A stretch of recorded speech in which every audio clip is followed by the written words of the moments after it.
फ़ौज़ु बिल्लाहि मिनश्शैतानिर्रजीम। बिस्मिल्लाहिर्रहमानिर्रहीम। इहदिनस्सिरातल मुस्तक़ीम। सदक़ल्लाहु मौलानल अलीयुल अज़ीम व सदक़ रसूलुहुन नबियुल करीम व नहनु अला ज़ालिका लमिनश्शाहिदीन वश्शाकिरीन वल्हम्दुलिल्लाहि रब्बिल आलमीन। फ़ाज़िल गिरामी हज़रत मौलाना अब्दुल्ला साहब व सदर मोहतरम हज़रत मौलाना सदरुद्दीन साहब और शेखुल हदीस हज़रत मौलाना सनाउल मुस्तफ़ा साहब और फ़ाज़िल जलील हज़रत मौलाना मुफ्ती मोहम्मद इसराइल साहब व दीगर असातिज़ाए किराम व हाज़रीन उलमाए किराम व अहले जलसा व सामीन व हाज़रीन। सही बात तो ये है कि अब तकरीर का वक्त नहीं रहा, लेकिन मैं हुसूल सआदत के लिए यहाँ हाजिर हो गया हूँ। इस इदारे के बानी हज़रत मौलाना मुफ्ती मोहम्मद उमर साहब नक्शबंदी हैं और जब मैं आज से कमोबेश 40 साल पेशतर 6 साल तक घोसी मदीनतुल उलमा जामिया शम्सुल उलूम में रहा, तो इसके रूह रवा हज़रत मौलाना इकरामुल हक साहब नक्शबंदी की बारहा ज़ियारत हुई, मजलिसों में रहा। इस खानवादे की और इस खानकाह के जो मौरिस आला हैं वो हैं हज़रत अल्लामा मौलाना अबुल खैर साहब नक्शबंदी मुजद्दिदी। इसी सिलसिले के एक बड़े ही मुखलिस मुरीद जनाब तबरीज़ी साहब मुरादाबादी ने मुझे हज़रत अल्लामा अबुल खैर साहब की किताब मकामात खैर इनायत और उस किताब का मैंने बेइस्तिआब मुताला किया। उस किताब में मुझे मिला कि मौलवी अशरफ अली थानवी ने जो बारगाह रिसालत में तौहीन की, उससे हज़रत अल्लामा अबुल खैर साहब सख्त नाराज़ हुए। एक बार दिल्ली की सरजमीन पर उलमाए देवबंद और बड़े बड़े उलमाए देवबंद उनसे मिलने के लिए आए और ये कहा कि मौलाना अशरफ अली थानवी और फला मौलाना आपसे मिलने के लिए आया। तो उस किताब में दर्ज है कि अल्लामा अबुल खैर नक्शबंदी देहलवी ने मिलने से इनकार फरमा दिया और कहा कि मैं उनसे मिलकर क्या करूँगा जिन्होंने बारगाही रिसालत में तौहीन की है। ये मौरिस आला की बात है, ये खानकाह नक्शबंदिया के सबसे बड़े बुजुर्ग की बात है। उनके साहिबजादे हज़रत अल्लामा ज़ैद अबुल हसन फारूकी, उन्होंने एक ज़बरदस्त किताब लिखी और निहायत संजीदा उसलूब में मौलाना इस्माइल देहलवी और तक़वियतुल ईमान 3 सितंबर 2006 को जब मेरा आलिमी मुनाज़रा हुआ तो एक देवबंदी मौलवी थे, मौलवी अब्दुल हमीद नोमानी, वो बड़ा टट कर रहे थे। मैंने कहा कि तुम दिल्ली के रहने वाले हो। दिल्ली के ज़बरदस्त आलिम दीन हज़रत अल्लामा ज़ैद अबुल हसन फारूकी अज़हरी की किताब मौलाना इस्माइल देहलवी और तक़वियतुल ईमान पढ़े हो? कि मैं तो नहीं पढ़ी है। मैंने कहा कि जाके पढ़ लो। अल्लामा ज़ैद अबुल हसन फारूकी अज़हरी ने ज़बरदस्त तक़वियतुल ईमान और मौलवी इस्माइल देहलवी का रद्द आपने इस किताब में किया है। तो मुझे मालूम हुआ कि जब मेरा टीवी चैनल पर मुनाज़रा हो रहा था तो गालिबन कनाडा के अल्लामा ज़ैद अबुल हसन फारूकी साहब अलैहिर्रहमा के एक मुरीद थे। उन्होंने उनके सज्जादा नशीं जनाब अनस साहब से फ़ोन पर पूछा कि मौलाना इस्माइल दहलवी और तक़तुल ईमान क्या मेरे मुर्शिद की किताब है? अभी अभी टीवी चैनल पर मुनाजरा हो रहा है और एक सुन्नी आलिम दीन ने उनके हवाले से इस किताब का जिक्र किया है।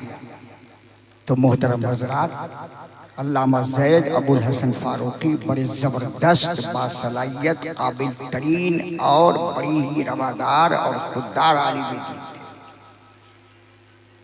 जब मैं घोसी में था तो शारे बुखारी नायब मुफ्ती आज़म हिंद हज़रत अल्लामा मुफ्ती मोहम्मद शरीफुल हक़ साहब अमजदी अलैहि रहमत व रिदवान अक्सर शम्सुल उलूम में तशरीफ़ लाते और मैं ही वहाँ रहता था। बाकी असातिज़ा पढ़ा कर अपने घर चले जाते थे।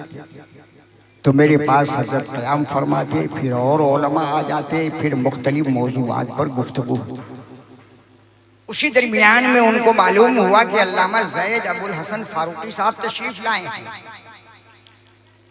और वो मधुबन तशरीफ़ ले गए। तो हज़रत शारिह बुखारी ने कहलवाया उनके अक़ीदतमंदों से कि जब वो मधुबन से वापिस आ जाएं तो मैं उनसे मुलाकात करना चाहता हूँ। चुनांचे जब वो आए तो शम्सुल उलूम के पास जो सड़क है वहाँ पर वो रुके और हज़रत अल्लामा मुफ्ती शरीफुल हक़ साहब अमजदी अलैहि रहमा और मैं और कुछ लोग ऊपर से नीचे आए और हज़रत ज़ैद अबुल हसन फ़ारूक़ी साहब से मुलाकात की, दुआ हुई, सलाम हुआ, मुसाफ़ा हुआ। और मुझे याद आ रहा है कि शायद उन्होंने मक़ामात खैर किताब हज़रत मुफ्ती साहब की खिदमत में बनौर नज़र अक़ीदत पेश फरमाया। मोहतरम हज़रात, मैं तो बहुत कहना चाह रहा हूँ। आला हज़रत फ़ाज़िल बरेलवी रज़ी अल्लाह ताला अन्हु ने अकाबिर उलमाए देवबंद की बारगाह रिसालत में तौहीन की वजह से बड़े नाला थे, लेकिन खबर मिलते ही आपने इन मौलवियों की तकफीर नहीं फरमाई, बल्कि 12 साल तक आला हजरत ने इत्माम हुज्जत फरमाया है। 12 साल तक इत्माम हुज्जत फरमाया है। फिर भी आपने फौरन फतवा लिख के हिंदुस्तान में शाये नहीं फरमा दिया, बल्कि वो फतवा लेकर हरमैन तैयबैन गए और वहाँ जितने बिलादे अरब के उलमाए फ़िक़ाम थे उनके सामने अपना फतवा रखा। उन बुजुर्गों ने आला हजरत के फतवे की तस्दीक फरमाई। फिर जब आला हजरत हिंदुस्तान से तशरीफ लाए तो आपने हुसामुल हरमैन शरीफ के नाम से ये किताब शाये की और इस किताब का शाये होना था कि हिंदुस्तान में भूचाल आ गया। मैं कहना ये चाहता हूँ कि किसी की तकफीर, किसी को काफिर कहना ये बड़ा अहम मामला है। आला हज़रत फ़ाज़िल बरेलवी रज़ी अल्लाह ताला अन्हु ने 12 बरस तक इत्माम हुज्जत किया। जब उस तरफ से कोई शाफी जवाब नहीं आया तब आला हज़रत ने तकफीर का फतवा सादिर किया। और मियां अब तो ये हो रहा है कि जिंदगी में कोई इत्माम हुज्जत नहीं, जिंदगी में कोई सवाल जवाब नहीं, जिंदगी में कोई बहस व मुबाहिसा नहीं, जिंदगी में कोई तारुज़ नहीं, जिंदगी में कोई राब्ता नहीं। विसाल के बाद 2550 साल गुजर जाने के बाद अब तकफीर के फतवे और तकफीर के मसले सामने आए। और इस दरमियान तक मैंने बहुत सारे लोगों को देखा है जिसमें बड़े भी थे, छोटे भी थे, मारूफ भी थे, गैर मारूफ थे। हजरत कबीला मुफ्ती मोहम्मद उमर साहब के उर्स में तशरीफ ला रहे हैं, दावत खा रहे हैं, मुर्गे की टांगे तोड़ रहे हैं। वहाँ उनको कुछ भी नहीं मालूम था और जब बरस का जमाना गुजर गया तब उनके अंदर सारी खराबियां नजर आने लगी। मोहतरम हज़रात, हम तोड़ने के लिए नहीं आए हैं, अब्दुल मन्नान कलीमी इस अजीम उश्शान इजलास में जोड़ने के लिए आए। और हमने देखा है कि इस इदारे में और इस जामिया में जितने असातिज़ा हैं, जितने तलबा हैं, जितने अराकीन हैं, वो मसलक आला हजरत का नारा बुलंद करते हैं।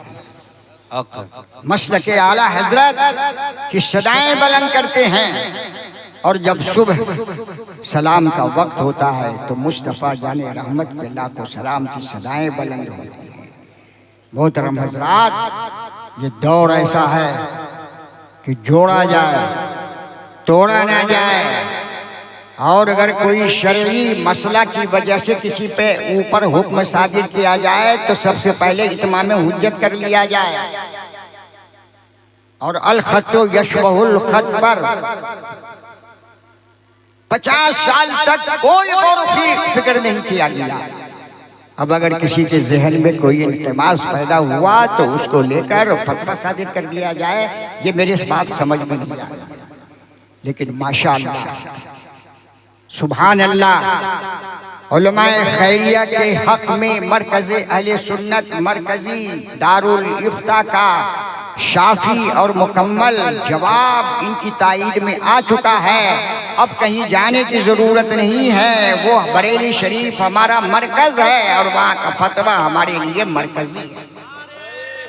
कोई माने या ना माने, नारे रिसालत या न समझे, हुजूर इकरामे मिल्लत, हुजूर अमीन शरीयत, नारे तकबीर, 50 साल पहले की तहरीर पर जिस बुनियाद पर हुक्म कुफ्र लगाया गया है, वो सारी बहसें और सारी तमसीलें और सारी खुतूत और सारे मज़ामीन उस इस्तिफ्ता में मौजूद है और फिर उसका फतवा है। मैं गुजारिश करूँगा उनके अखलाफ से कि आप उस फतवे को सादिर फरमाइए।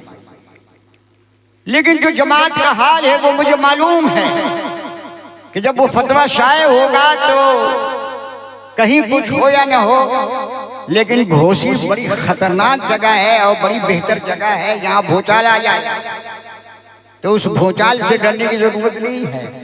और मुझे मालूम है कि जिस मुफ्ती ने फतवा दिया है उसके ऊपर दबाव डाला जाएगा कि तुम अपने फतवे से रुजू कर दो। और अगर उस मुफ्ती ने अपने फतवे से रुजू कर लिया तो मैं ये समझता हूँ कि सिर्फ हमारे लिए नहीं बल्कि पूरी जमात अहले सुन्नत के लिए बड़ी शर्म और हया की बात है। अब जब मैंने ये बात कही तो कल सुबह ही से उस फतवे के दीदार पुर अनवार के लिए लोग यहाँ आएंगे, तो मैं गुजारिश करता हूँ कि उस फतवा को शाये ही फरमा दें ताकि दूध का दूध और पानी का पानी हो जाए। मोहतरम हजरात, ये जोड़ने का वक्त है, तोड़ने का वक्त है। मैं तो सिर्फ ये कहूँगा कि आज की वो तहरीर नहीं है। क्या आपको किसी ने आके कह दिया साहिब तहरीर ने कि ये मेरी तहरीर है? किसी ने है? कोई किताब है? कोई बयान है? लिहाजा इन सब बातों पर तवज्जो देकर ज़हन व फिक्र को परागंदा नहीं करना चाहिए। मैं किसी बड़े की शान में कोई गुस्ताखी नहीं कर रहा हूँ और न छोटे की मैं दिल आज़ारी कर रहा हूँ, लेकिन अगर बात आ गई है और यहाँ तक पहुँच गई है तो बैठकर उसको सुलझाने की ज़रूरत है। इफ़हाम व तफ़हीम के ज़रिए से सुलझाने की ज़रूरत है। अवामुन्नास और सारी जमात जिनको सुन्नी मानती है वो सुन्नी है और जिनको वहाबी मानती है वो वहाबी है। लिहाजा मेरे मोहतरम भाइयों, मैंने बड़ी गहराई से यहाँ के मामले को देखा है। हमने समझा है कि जो प्रोपेगेंडा और गलत फहमियाँ पैदा की जा रही हैं उसमें कोई जान नहीं है। अगर जान है तो मेरे कुछ मुआरज़ात हैं, कोई रुजू करेगा तो मैं अपने मुआरज़ात पेश करूंगा, उसका शाफी जवाब देने की कोशिश करें।